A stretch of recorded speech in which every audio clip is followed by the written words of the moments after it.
Why do we all love the same stories, the hero, the villain, the wise mentor? It's not a coincidence.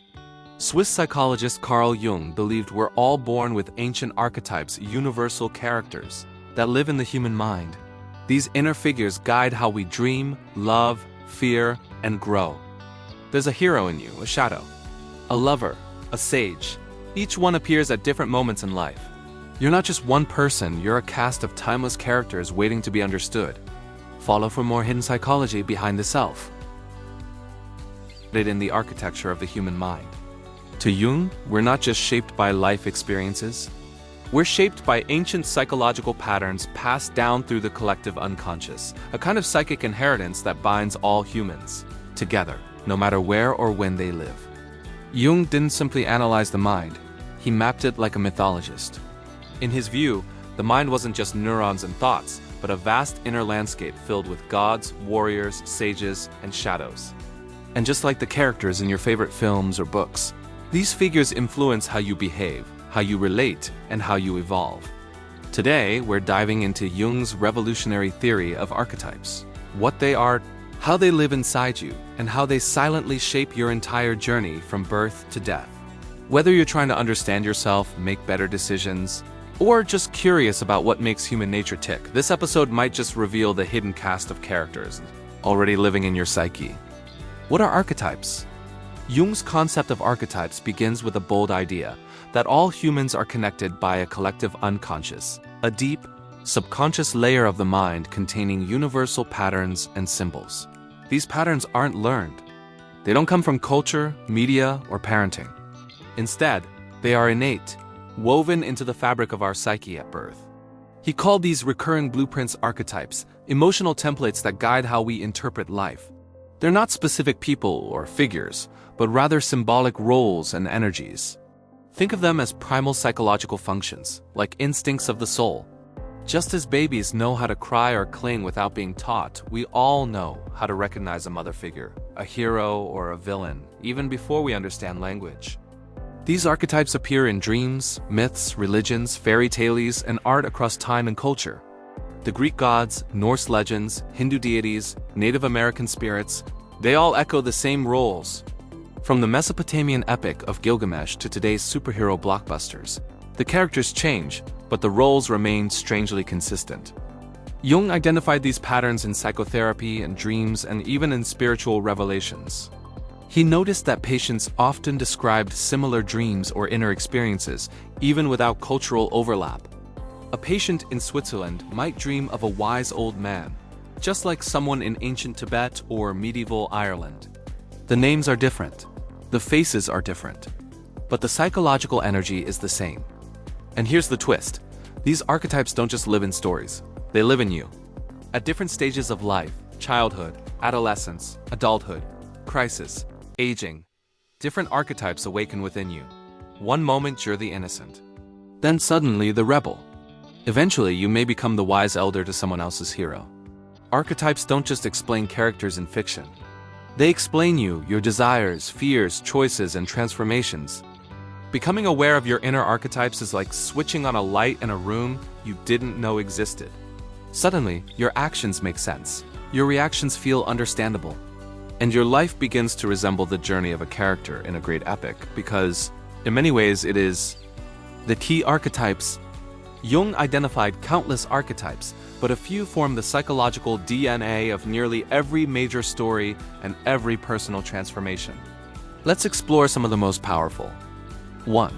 The hero. The hero is the fighter, the challenger, the one who faces overwhelming odds and grows stronger through the struggle. They are often reluctant at first, unsure, hesitant, or even unwilling to accept the call. But as their journey unfolds, they find courage, endure trials, and emerge transformed. Heroes are not perfect. They often doubt themselves. They fail. They get wounded. But their gift is resilience, the ability to keep going even when all seems lost. Think of King Arthur, Katniss Everdeen, Harry Potter, or Simba. All of them undergo a profound inner transformation, not just by defeating enemies, but by confronting their inner fears. In real life, the hero archetype appears during moments of crisis, change, or self-discovery. It's activated when you step outside your comfort zone, take a stand, or face something terrifying.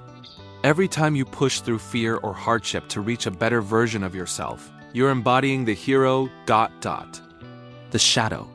If the hero represents the best in us, the shadow is the part we'd rather not see, the repressed emotions, denied impulses, hidden traumas, and dark desires we keep locked away. The shadow isn't necessarily evil. It's simply the part of the psyche we refuse to acknowledge. Jung argued that if we don't confront our shadow, we project it onto others. We may demonize people who mirror the traits we dislike in ourselves. Racism, prejudice, and even bullying often arise from unintegrated shadows. But when we confront the shadow, we reclaim energy and grow more whole. In fiction, the shadow appears as villains, monsters, or dark doubles. Think Darth Vader, Voldemort, Gollum. But in real life, the shadow is your jealousy, rage, insecurity, or guilt. When integrated, it can give you courage, honesty, and power. When ignored, it controls you from the dark. 3. The Anima and Animus. According to Jung, every man carries within him an inner feminine, the Anima, and every woman holds an inner masculine, the Animus.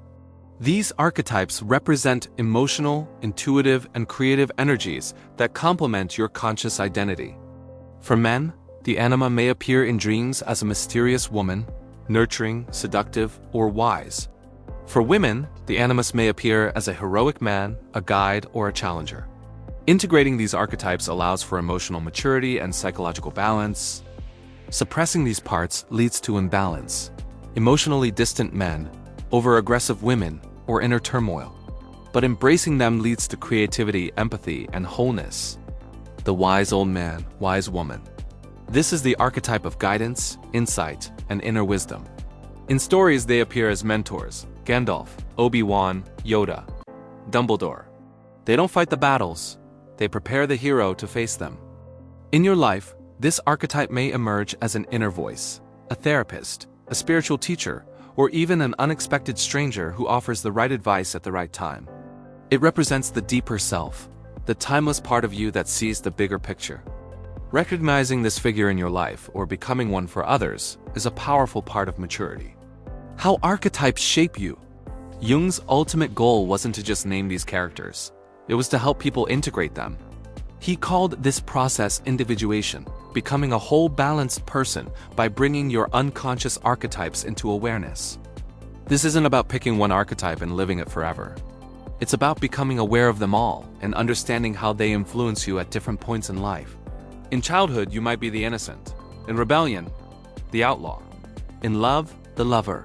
In crisis, the hero. In mentorship, the sage. When you suppress one, like the shadow, it doesn't disappear, it festers. That anger you repress might come out as passive aggression. That fear you hide might become anxiety. The archetypes you ignore often end up controlling you in disguise. Carl Jung's archetypes aren't just characters in stories, they're reflections of what lives inside us. They reveal how we dream, how we relate, how we break, and how we grow. In understanding them, we understand ourselves and others with more compassion, depth, and meaning. The world around you is full of masks, myths, and mirrors. But the truest journey you'll ever take is inward, through the desert of the shadow, into the fire with the hero, through the forest guided by the sage, and back again to wholeness. If this spoke to something deep within you, if it stirred a sense of recognition, then you're already on the path Jung called individuation. Keep going, stay reflective, stay curious. And in our next episode, we'll explore Friedrich Nietzsche's idea of the Bermensch, and why he believed you could rise above conformity to become something more than human. Until then, remember, you are not just one self. You are a cast of powerful characters waiting to be understood.